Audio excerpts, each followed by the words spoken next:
In the coming week, Iran's attack on Israel raises concern over widening conflict. European Union leaders discuss arming Ukraine, and India holds the world's biggest democratic election. It's April 18th, 2024, and time for The World Next Week.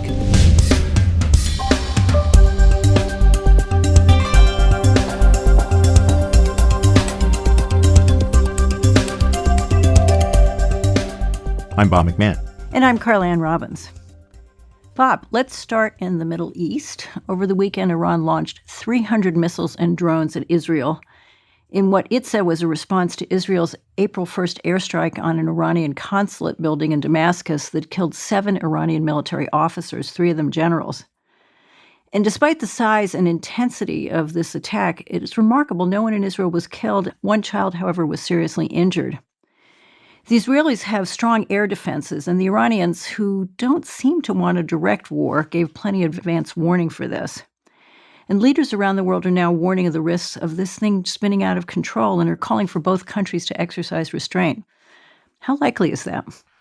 First of all, we should point out, as we're taping this on Thursday, some of what we say, maybe a lot of what we say, could be overtaken within a day or two. We saw it happen last weekend. Certainly, as there was ominous reports of an Iranian response to that attack that you mentioned, Carla. So now it's on the Israeli side to say, okay, what are you going to show in response? The Israelis have been clear they are going to respond using the language that you hear quite often, in a time and manner of their choosing. And they have many different ways of choosing, as we've seen in the so-called shadow war, in particular, cyber, certainly air power, certainly missile power. But, the expectation would be, if they did, it would be on Iranian territory. And one of the speculations, Carla, has been, maybe it's Iranian nuclear facilities that would be targeted. As we came in to tape the podcast, there was an announcement from Iranian officials, Iranian Revolutionary Guard officials, that they were looking at changing their nuclear posture in some fashion. Iran has vehemently said their nuclear program is only for civilian purposes. They've said it again and again and again through all the years of negotiations, including the Iran nuclear deal, the JCPOA, even while many experts have said, well, it's just camouflage. They can change rather quickly and weaponize that nuclear program that they have been developing. So there's a lot of concern about the nuclearization or the nuclear aspect of the Iran-Israel war coming out of the shadows. It's also worth saying, we use the word shadow war for many years now. This has been a bloody shadow war. It's not like it's a few little things have happened in the dark alleyways.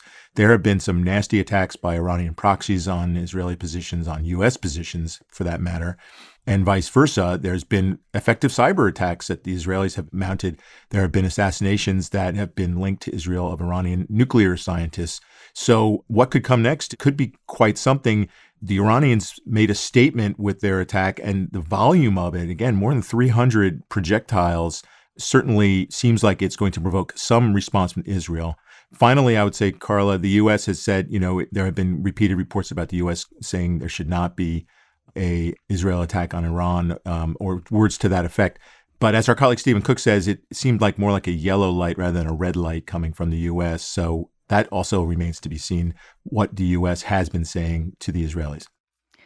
It's interesting that Stephen, who knows an enormous amount about these things, so loath am I to disagree with him, but I'm a little surprised because the vibe I've been getting from what the Iranians said was we had to respond to what the Israelis did, because what the Israelis did do, it's unusual to hit what is sovereign territory. This is a consular building, and I'm not justifying the Iranians, and the Iranians have been, it's quote, shadow war. They've been backing every proxy group around the region and right. Mayhem. And their proxies have attacked their share of embassy compounds as well. So we should not forget. And Argentina, all sorts of places right. around the world. Right.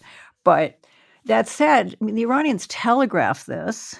Americans said they didn't get the message. The Iranians claimed they did, but they told lots of people this was coming. They sent some pretty slow-moving stuff as well, these drones. And they said afterwards, okay, that's it. We asserted our right to respond, and let's back off here. And what the Americans have been saying is, Bibi, take the win. Right. And the Israelis have enough trouble between Gaza and what's going on the border with Lebanon. The impression I've been getting is that the Americans have been arguing pretty forcefully that let's, back away here. And the Americans, of course, have been ginning up new sanctions, Right. arguing That's for right. new sanctions on Iran, and that there are other ways to punish Iran. Now, we also know that sanctions are pretty ineffective. But I mean, the dangers here of this thing spinning out of control are very, very real. And this is not something that's easily calibrated. And I don't know if the Israelis thought that hitting this, consular building was somehow not going to provoke a response in the first place. That was a miscalculation. The dangers of this is how big wars start. For all of those reasons, Carla, there's been some speculation that the time and manner of choosing might be weeks or months away, actually. And it might be something that comes in a bit of a surprise, but is effective. There has also been some speculation that the precipitating Israeli attack that you mentioned was a little bit of a screw up, that the officials might have not targeted as skillfully as they should have at that moment. It's not clear.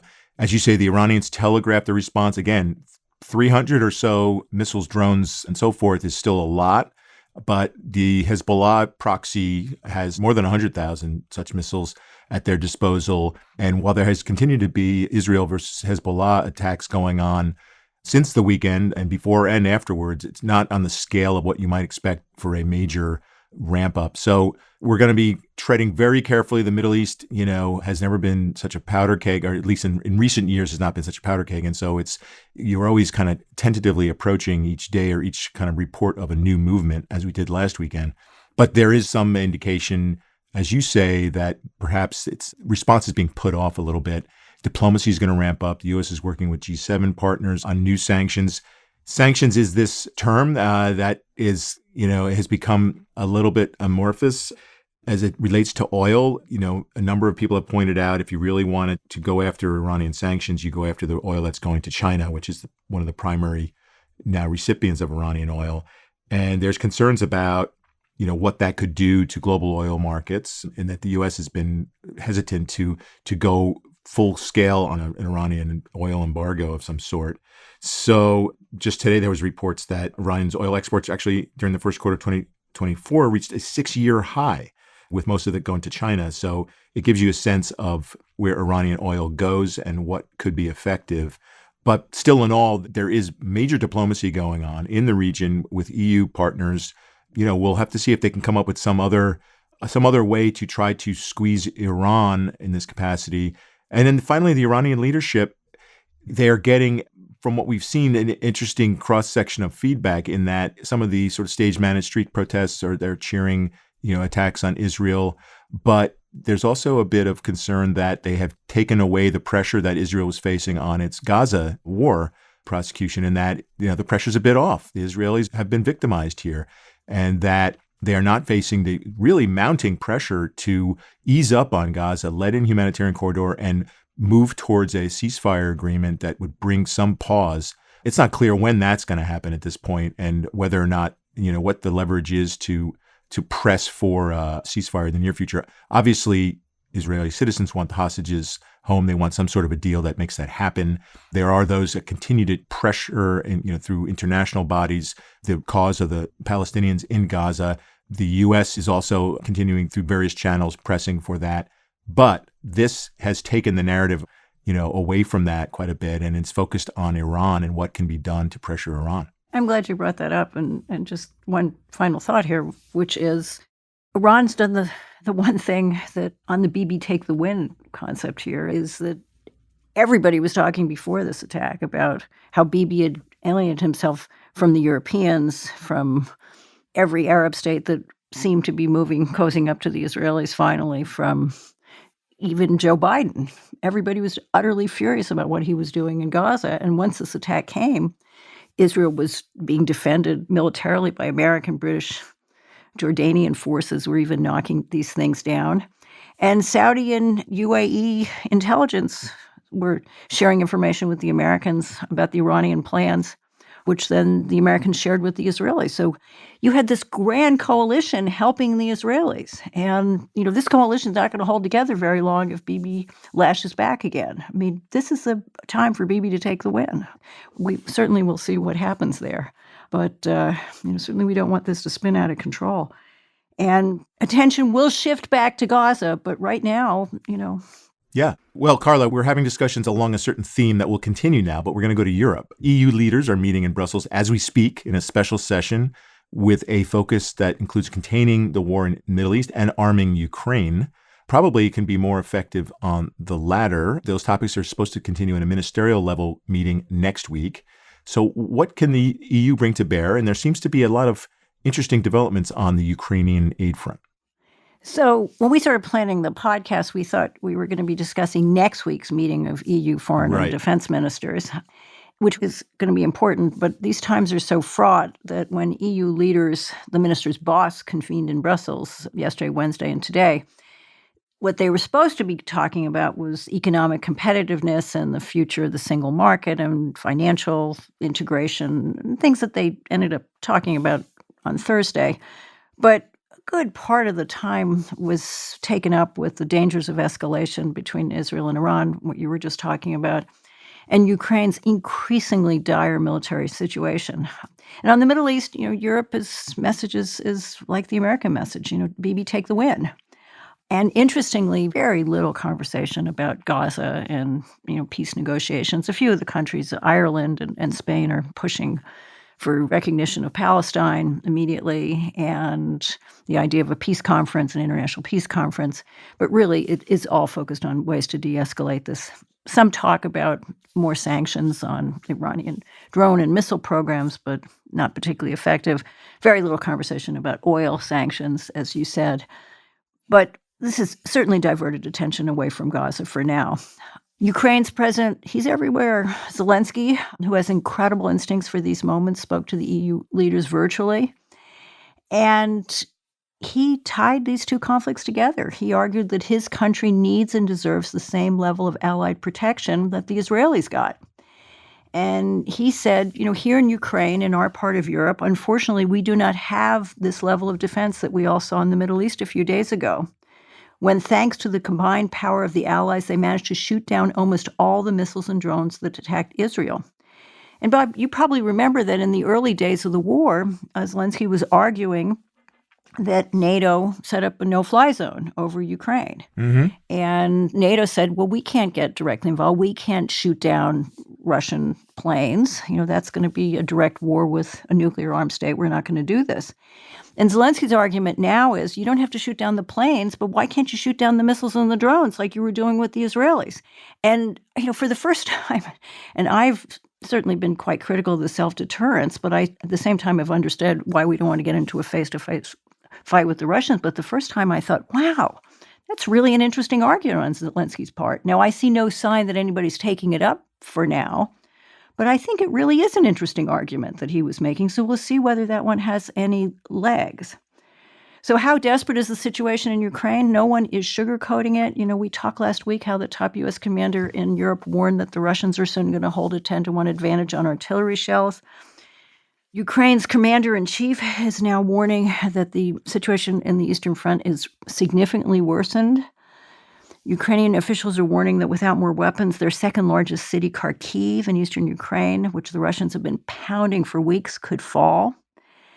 And is Zelensky getting through?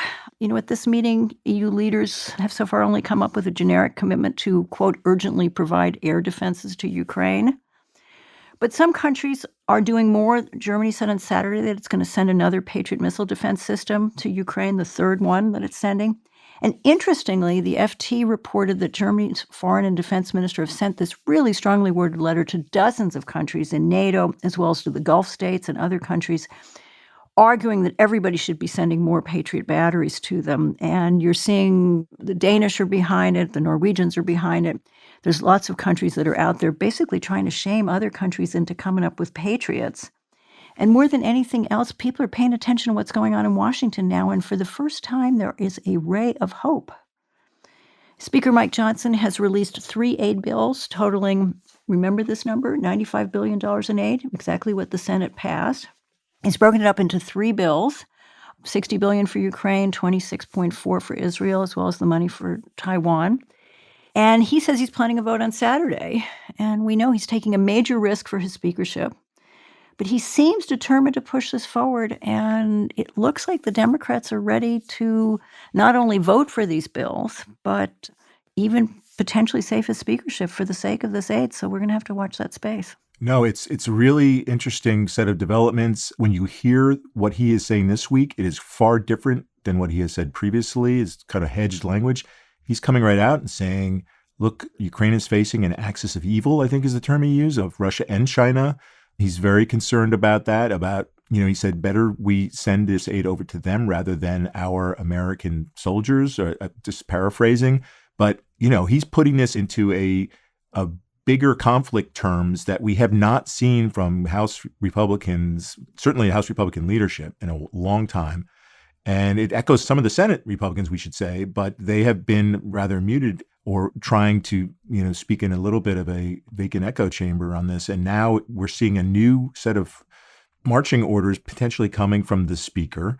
That would give a U.S. vote this weekend, which the president said he would sign immediately, would certainly give a boost to the European efforts in the talks that we've been discussing, but certainly also Ukrainians. They are in need of a momentum shift. And you mentioned the uptick of Russian attacks, including just they're coming right out and just slamming apartment buildings in Kharkiv and Chernihiv, which is near the Russian border. I mean, they are just not disguising it at all anymore. It's kind of a combination of terror and infrastructure damage tactics. Ukrainians, we should say, are trying their best on their front to hit Russian targets as well. And, we could get back to where they should be hitting, but one of the big items of discussion that's going to be coming up is whether they should be given sway to hit Russian energy terminals, and especially oil terminals. Again, it gets back to that question of what does this do to global supplies and overall inflation concerns and everything else. But this is a country fighting for its survival, looking at a tipping point right now. Well, the level of loss of morale that has taken place as the U.S. Congress has dithered, and all this reporting about trains leaving Ukraine filled with conscription-aged men, which are so different from a year ago, of people who were willing to fight and getting ready for this offensive. I mean, this really has done such damage to the spirit of people who have been willing to suffer and fight incredibly. And one hopes that, if this aid passes, and let's face it, I mean, I have a ray of hope here, but betting on what the GOP caucus in the House is willing to do, let's see. But the morale issue is probably just as important as the weapons issue for Ukraine. And one of the things about Johnson that's so interesting, his willingness to put his speakership on the line here, is when he explained why he was willing to do this, he really echoed what Zelensky's been saying all along, which is, we're fighting for you here, so you don't have to fight. Right, and Johnson mentioned that his son, who was about to go to school at the U.S. Naval Academy, that, he'd rather have that fight be over there because our sons and daughters aren't going to have to go. And he apparently heard a fair bit about these general concerns during the recess when he was back home and talking to constituents and everything else. So it is not just a Washington bubble thing, seemingly, at least from his perspective. Now, again, he's facing a challenge from his own caucus, and that'll be an area playing out. There's a few other people who've signed on to that effort. But the Democrats have indicated carefully that they probably would support him. So lots to watch, a lot of drama playing out. And again, we're in this moment where what's happening abroad is very consequential for the U.S. as well. So it's an important moment for Americans to sort of take notice of what's happening in the world. And one hopes that if the U.S. Congress comes through, that the Europeans also come through, because $60 billion is a lot of money, but it's nowhere near what Ukraine is going to continue to need. And let's face it, even sending them the money, we still don't have in our coffers all of the, artillery shells they need. And this has got to be, a whole of NATO effort here and beyond NATO, which is, this letter the Germans are sending out. They're sending it all around the world. If they want to push back against Putin, everybody's going to have to get behind them. Bob, let's move south to India, starting on Friday and over 44 days. We feel like our presidential campaign goes on forever. Their voting goes on for a really long time. More than 900 million people are going to cast their votes for India's lower house of parliament. And the incumbent Prime Minister Narendra Modi and his BJP party, widely viewed as the Hindu Nationalist Party, are expected to win the majority of seats. What does another 5 years with the BJP in power mean for the Indians, and what does it mean globally? I mean, India's a big player. It's part of the Quad, but it's also got cozy relations with lots of other countries. Yes, really consequential, staggering numbers. When you look at Indians' elections by the numbers, it's been often mentioned, but it's still worth noting the size. As you said, more than 900 million are expected to cast votes. There's close to 970 million registered voters, and it takes place over 44 days. Because of the Indian election rules, there have to be polling stations within 2 kilometers of every habitation. So you have these incredible stories of Himalayan villages getting addressed and remote indigenous groups being served with voting facilities and so forth. But what this is about, the consolidation or the seeming consolidation of Modi's power. He seems poised to win a 3rd term, which would make him only the 2nd Indian prime minister after Nehru to have 3 terms in power. And it's this combination of Hindu nationalism, which definitely plays in the very populous north of the country, and economic populism as well in that area and in other areas.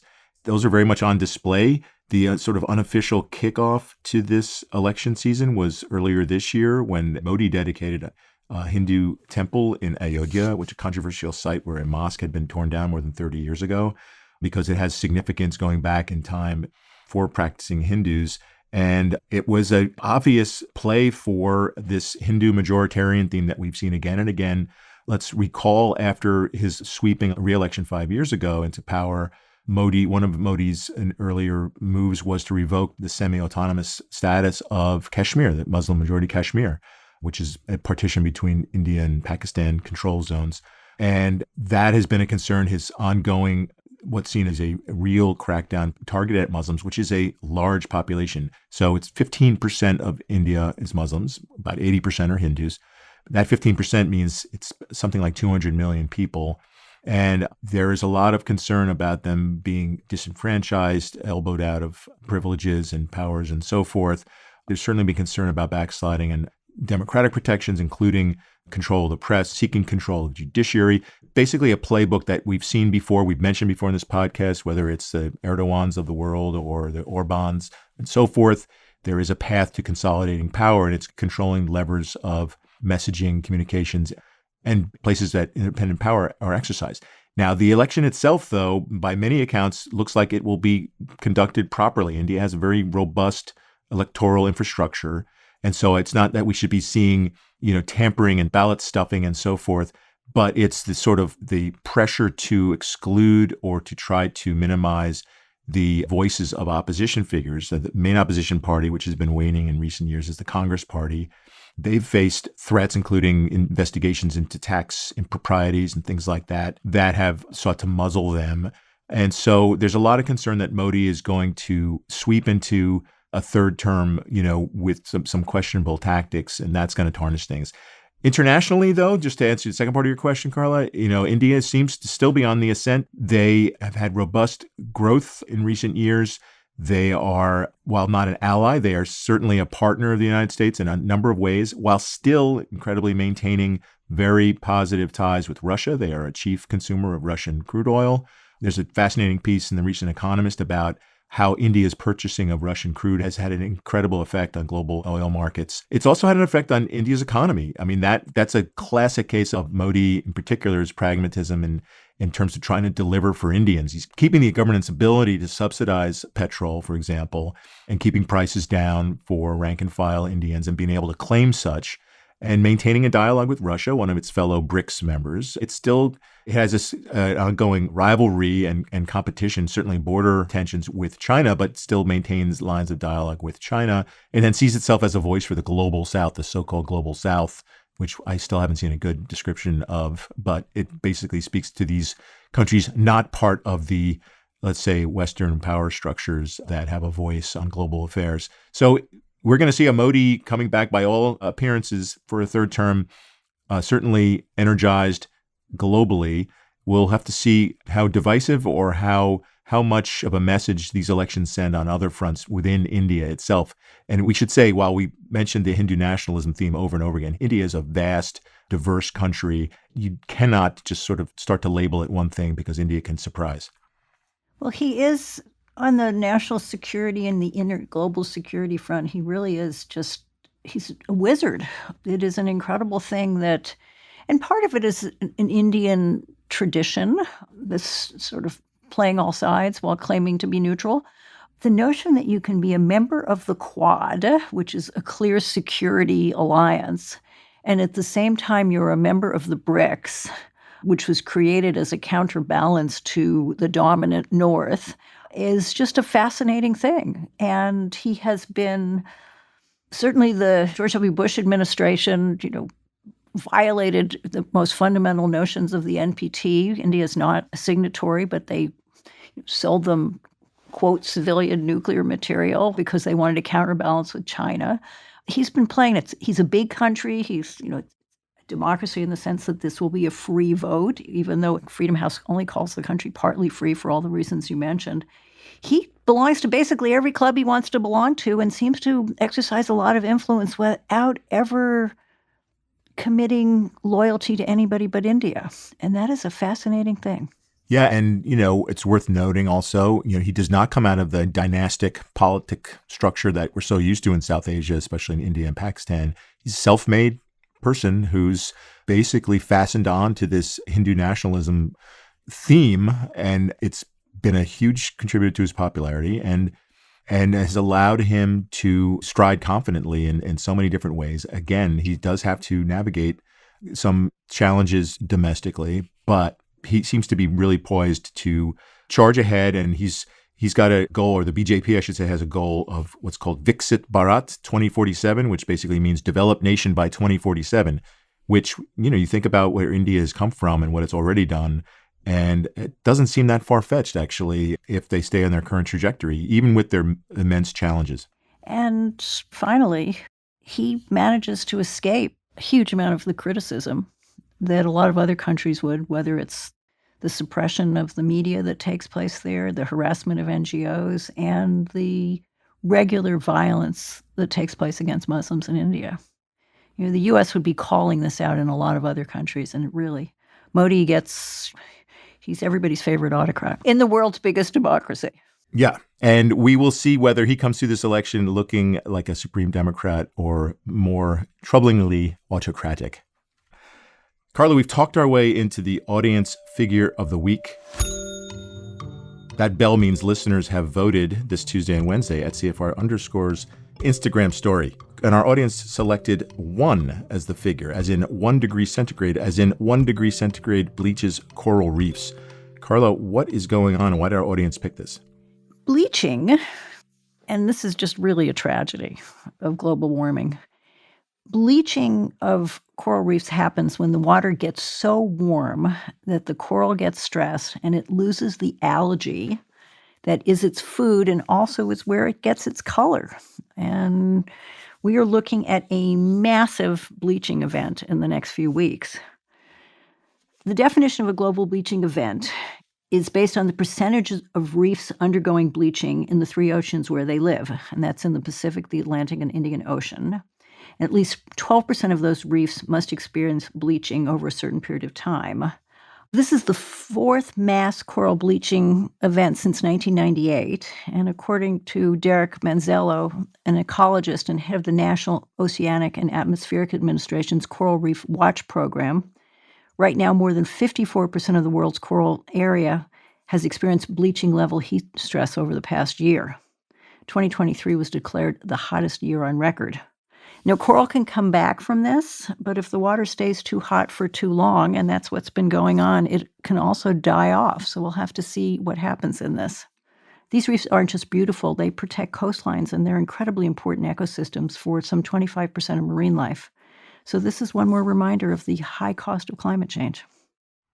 Yeah, it's worth flagging that figure, and I'm glad the audience chose that. As you say, coral reefs, it's not just, oh, look at the beautiful, panoply of colors. There's a function there. And as with other areas that are affected by global warming and climate change and ocean warming, the bleaching and dying off, and it's terrible when you see the images of what had, a flourishing coral area, let's say like off Australia's Great Barrier Reef, and then you see what happens with bleaching, and it's just devastating. And there's knock-on effects, and it's tough to build back from that. And it's tough to change something like the temperature of the ocean when it's been cooking up recently, and we're in this trend line right now that is not going in the right direction. Well, that's our look at the warming world next week. Here are some other stories to keep an eye on. Ecuador holds a referendum on fighting organized crime. Venice holds the 60th Biennale International Exhibition of Arts, which is great. I've been there. And the Balkan state of North Macedonia holds the first round of its presidential election. Please subscribe to The World Next Week on Apple Podcasts, Spotify, YouTube, or wherever you get your podcasts. And leave us a review while you're at it. We appreciate the feedback. If you'd like to reach out, please email us at twnw@cfr.org. The publications mentioned in this episode, as well as a transcript of our conversation, are listed on the podcast page for The World Next Week on cfr.org. Please note that opinions expressed on The World Next Week are solely those of the host, not of CFR, which takes no institutional positions on matters of policy. Today's program was produced by Esther Fang and Sinetta Deuce, with Director of Podcasting Gabrielle Sierra. And special thanks to our intern Olivia Green for her research assistance. Our theme music is provided by Marcus Zachariah. And this is Carla Robbins saying so long. And this is Bob McMahon saying goodbye and be careful out there.